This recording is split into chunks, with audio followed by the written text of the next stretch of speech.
इमरान खान की अब जो है जेल पे मुलाकात पे पाबंदी भी ख़त्म हो गई है खैर से।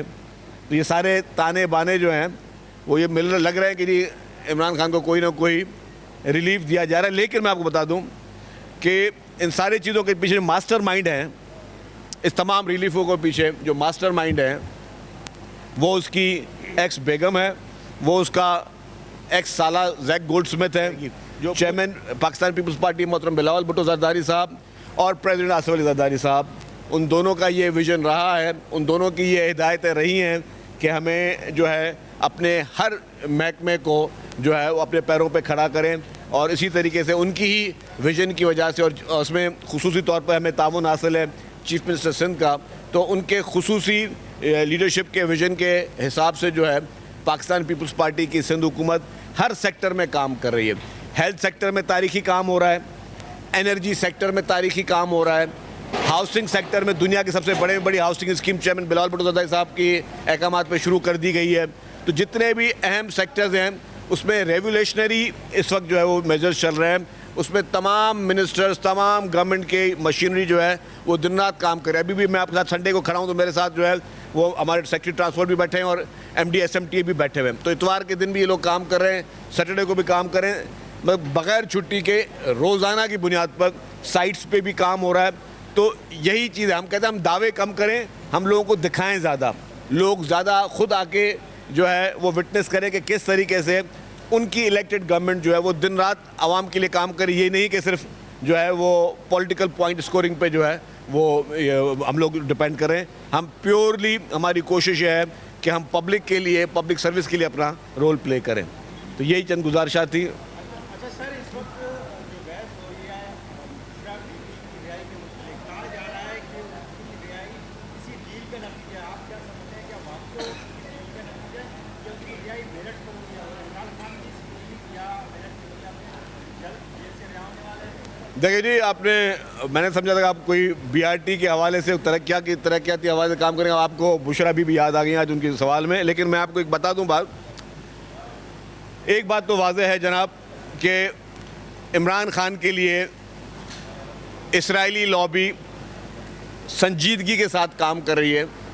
और वो जो इसराइली लॉबी जिसमें गोल्डस्मिथ फैमिली का एक बहुत ही अहम किरदार है, वो ना सिर्फ पूरी दुनिया में, खुसूसी तौर पर इस वक्त अमेरिका में भी गोल्डस्मिथ लॉबी जो है वो सरगर्म अमल है। और अभी भी रिसेंटली जो एक सिग्नेचर्स कुछ उनके पार्लियामेंटेरियंस ने की हैं, कोई रेजोल्यूशन लेके आना चाह रहे हैं इमरान खान के हक़ में, तो ये वही इमरान खान साहब थे जो कहते थे कि जी हम कोई ग़ुलाम नहीं हैं, हमें गैर मुल्की मुदाखलत नामंजूर, और एक साजिश के तहत बकौल उनको हटाया गया। तो वो जो साजिश जिसका वो जिक्र कर रहे थे और जिस ममालिक का जिक्र कर रहे थे, आज उसी ममालिक में के पैरों पे गिरी हुई है PTI की लीडरशिप, उन्हीं ममालिक के पैरों पे गिरे हुए हैं उनके लॉबियस्ट, और वो पूरी इसराइली लॉबी जो है वो पैरों पे गिरी हुई है कि इमरान खान और उसकी फैमिली को रिलीफ दिया जाए। जहाँ तक हमने बात की कि बुशरा बीबी साहिबा की रिहाई या उनकी बहनों की रिहाई, बज़ात खुद मैं आपको बताऊँ, मैं पहले भी कह चुका हूँ कि as a worker of People's Party हम नहीं चाहते किसी की भी माँ, बहन या बेटी जो है वो कभी जेल में जाए।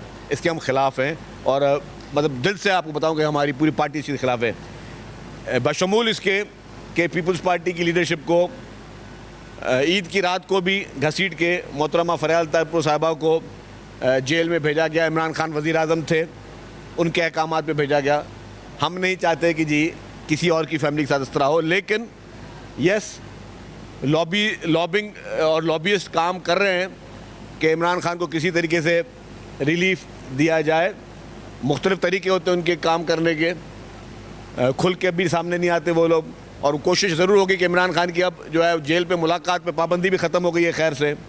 तो ये सारे ताने बाने जो हैं वो ये मिल लग रहे हैं कि जी इमरान खान को कोई ना कोई रिलीफ दिया जा रहा है। लेकिन मैं आपको बता दूं कि इन सारी चीज़ों के पीछे मास्टर माइंड हैं, इस तमाम रिलीफों के पीछे जो मास्टर माइंड है वो उसकी एक्स बेगम है, वो उसका एक्स साला जैक गोल्डस्मिथ है, जो पूरी दुनिया में ये कोशिश कर रहे हैं, ये पैगाम देने की कोशिश कर रहे हैं, उसके लिए लॉबिंग कर रहे हैं कि कोई बहुत बड़ा कोई नेशनल हीरो था जिस पर कोई जुल्म हुआ है, कतन ऐसा नहीं है।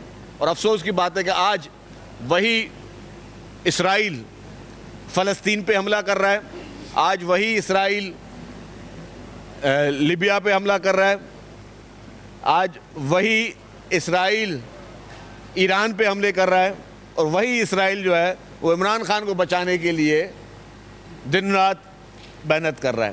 तो अगर इन सारी चीज़ों के आप देखेंगे पस मंज़र, तो जो डॉक्टर इसरार अहमद का वो किताब और वो खिताब जिसमें कि इमरान खान एक इम्पोज किया गया है हमारे पास इसराइली लॉबियों की जानिब से, वो बातें आज सही साबित हो रही हैं।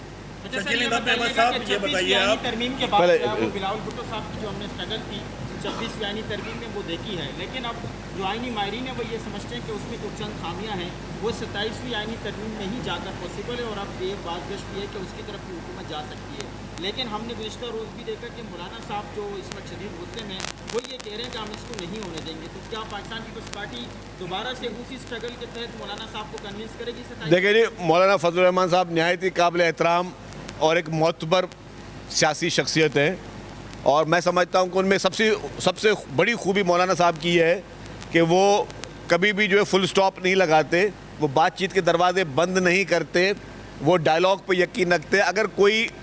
अगर कोई खामी खूबी रह भी गई होगी तो मौलाना साहब से बातचीत हो सकती।